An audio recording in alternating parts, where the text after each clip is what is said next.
ഒരാൾ ക്രിമിനൽ കുറ്റകൃത്യത്തിൽ ഏർപ്പെട്ടാൽ പക്ഷേ അവർക്ക് കൊടുക്കുന്ന ഒരു പരിഗണനയുണ്ട്.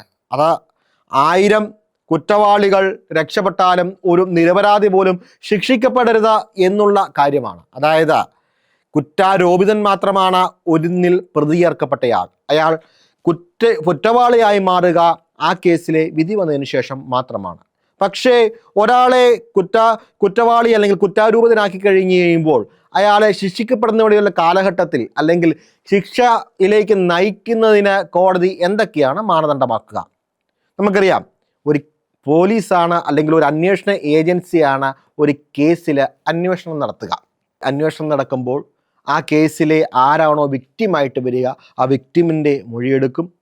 അതിന് സാക്ഷികളുണ്ടെങ്കിൽ സാക്ഷികളുടെ മൊഴിയെടുക്കും. ഇനി അത് മാത്രമല്ല, ലാബറട്ടറിയിലൊക്കെ അയച്ചുകൊണ്ട് ശാസ്ത്രീയമായിട്ടുള്ള തെളിവുകളുണ്ടെങ്കിൽ ശാസ്ത്രീയമായിട്ടുള്ള തെളിവുകളെടുക്കും. ഇനി ആ സാഹചര്യങ്ങളിൽ പോയി സംഭവങ്ങൾ നടന്ന സാഹചര്യങ്ങൾക്ക് പോയിട്ടുകൊണ്ട് അവിടെ നടന്ന കാര്യങ്ങളുടെ സീൻ മാസ്റ്ററുകൾ ഉൾപ്പെടെയുള്ള തെളിവുകളെടുക്കും. ഇങ്ങനെ ഒരു പറ്റം തെളിവുകളുടെയും സാക്ഷിമൊഴികളുടെയും സാഹചര്യ തെളിവുകളുടെയും ശാസ്ത്രീയമായ കേസുകളുടെ അടിസ്ഥാനത്തിലാണ് അന്വേഷണ ഏജൻസി അല്ലെങ്കിൽ പോലീസ് കോടതിയിൽ ഒരു ചാർജ് സമർപ്പിക്കുക. ഇനി കോടതിയുടെ മുമ്പാകെ ഈ അന്വേഷണ ഏജൻസി ഇത് സമർപ്പിച്ചു കഴിഞ്ഞാൽ ഉടനെ അതിനെ മാത്രം നോക്കിയാണോ കോടതി വിധി പ്രഖ്യാപിക്കുക? അല്ല എന്ന് പറയേണ്ടി വരും. പിന്നെ എന്താണ് ചെയ്യേണ്ടത്?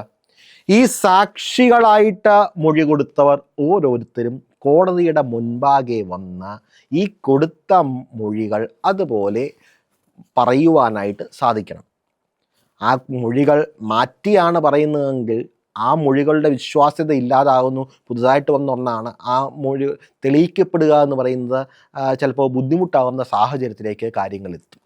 ഇതിൻ്റെ ഇടയ്ക്ക് എതിർഭാഗം അഭിഭാഷകർ ചോദ്യങ്ങൾ ചോദിക്കും. ഈ പറഞ്ഞതിൽ തെറ്റുണ്ടെങ്കിൽ ആ തെറ്റുകളെ ചൂണ്ടിക്കാണിക്കുവാൻ വേണ്ടിയിട്ട് അല്ലെങ്കിൽ മറുസത്യങ്ങളെ പുറത്തു കൊണ്ടുവരാൻ വേണ്ടിയിട്ട് ക്രോസ് വിസ്താരങ്ങളൊക്കെ നടക്കും.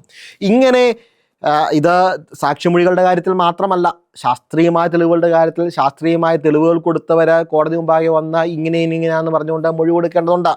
അതും ക്രോസ് വിസ്താരം ചെയ്യപ്പെടും. അപ്പോൾ അങ്ങനെ ഈ ചാർജിൽ പറയുന്ന അന്വേഷണ ഏജൻസികൾ കൊടുത്ത കാര്യങ്ങൾ എല്ലാം കോടതിയുടെ മുമ്പിൽ സംശയലേശമില്ലാതെ തെളിഞ്ഞാൽ മാത്രമാണ് അത് തെളിവായിട്ട് സ്വീകരിക്കുക.